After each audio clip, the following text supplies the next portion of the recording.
udah mewawancarai Ibu terkait usaha ini ya Bu. Boleh Bu? Boleh. Maaf ya Bu, ganggu waktunya. Nggak apa-apa. Di sini kita pertama mau tanya, kan Ibu buka usaha bakso, itu sejarahnya gimana ya Bu? Ya dulu mah kan sama suami saya, tapi suami saya udah nggak ada, udah almarhum.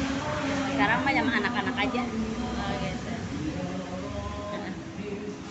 Terus kalau perkembangan usaha bakso ini gimana? Perkembangannya ya bertahap sih. Dulu mah awalnya kan ngider, Oh gitu namanya. lama-lama mangkal kayak gini. Kira-kira udah berapa tahun Ibu? Udah lama, dari tahun 2008. Dulu di sana depan SD, Oh depan SD. pindah ke sini. Dari 2008 ke 2022 udah berapa tahun nih? Udah lama Udah banget lama. ya. Berarti berjalan lancar mungkin jalan Alhamdulillah. besarnya ya. Kalau langkah-langkah untuk menyajikan makanannya bisa diceritain? Gimana maksudnya? Langkah-langkahnya misalnya kayak pembuatan baksonya beli atau bikin sendiri? Oh, bikin atau... sendiri. Oh bikin sendiri. Bakso, mie ayam bikin sendiri. Belanja ke pasar langsung kita bikin sendiri. Itu udah punya langganannya ya. Kalau buat sayur-sayuran, Udah, mie-nya ya. gitu. Terus, kalau sistem pelayanannya gimana? Kalau misalkan kan ada toko bakso yang bayar dulu dikasih apa langsung nanti aja habis makan gitu. Nanti aja habis makan baru bayar. Oh, gitu. Ya. Berapa? 5 apa 4? Nah, ini. Udah.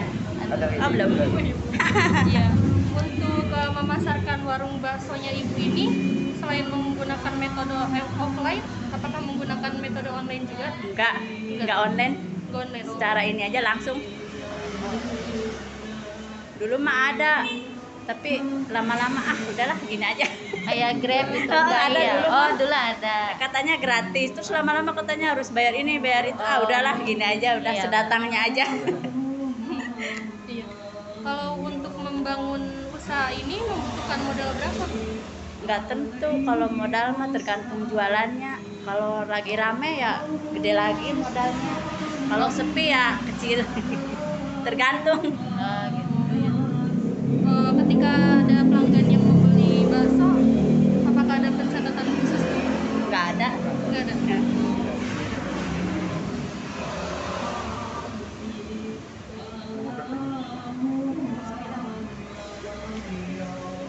Nah, untuk kalau misalnya nah, secara Ibu untuk menentukan harga per satu porsinya itu kayak gimana Bu? Ya dikira-kira aja modalnya berapa. Jadi berapa porsi gitu. Nah, untuk penjualan per harinya ini Bu ya. Omsetnya itu bisa berapa Bu? Sampai berapa gitu? Kalau jualan mah nggak tentu. Kadang rame, kadang sepi, ya tergantung. Kalau untuk sepinya gitu Bu, ada gambaran itu berapa? Paling kalau lagi sepi 600, 700. Kalau lagi rame mah ya kadang 2 juta juga nyampe, 1,5 juta gitu. Nah, ini ketika ada pandemi nih Bu. Nah, cara Ibu yang Ibu lakukan gitu supaya usaha ini bertahan kayak gimana Bu? Ya gimana ya? Jauh juga sih perbandingannya sama waktu belum ada pandemi. Cara Ibu menanggulanginya gitu Bu? Buat Jalanin usaha ini aja lah. bertahan. Ya. Jadi tiap hari jualan ikhtiar aja Ya, ya, ya, Bu. bismillah aja, Bisa yakin kuning aja. aja. Rezeki mah ada terus. Oh iya benar Ya. sih Bu. Udah, Bu.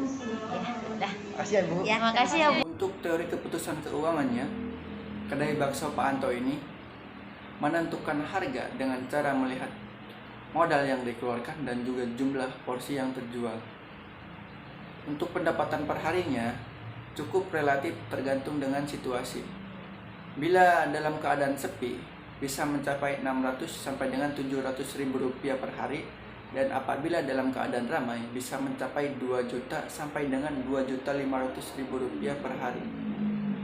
Langkah yang diambil pemilik ketika datangnya pandemi, kedai bakso ini tetap buka seperti biasanya, walaupun jumlah yang terjual sangat jauh perbandingannya dibandingkan dengan sebelum pandemi. Tetapi hal ini terbukti efektif, bisa dilihat karena usaha bakso ini bisa bertahan sampai dengan sekarang ini. Baik, di sini saya akan menyampaikan keputusan pemasaran Warung Bakso Anto. Warung Bakso Anto sudah ada sejak tahun 2008 hingga saat ini tahun 2022 menjual dan memasarkan bakso. Ini dilakukan dengan menjual keliling hingga akhir dan saat ini memiliki ruko sederhana. Metode pemasaran yang dilakukan oleh Warung Bakso Anto ini adalah secara offline atau secara langsung dengan membuka warung bakso. Sempat menggunakan aplikasi awalnya, namun kini tidak lagi karena aplikasi tersebut berbayar. Warung Bakso Anto tidak memiliki catatan keuangan khusus, namun hanya diperkirakan saja.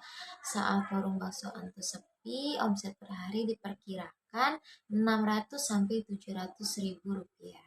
Dan saat warung bakso Anto ramai, diperkirakan warung bakso ini per hari mendapatkan omset sebesar 1.500.000 rupiah hingga 2 juta rupiah. Terima kasih. Teori keputusan SDM terkait SDM yang dimiliki perusahaan Warung Bakso Pak Anto.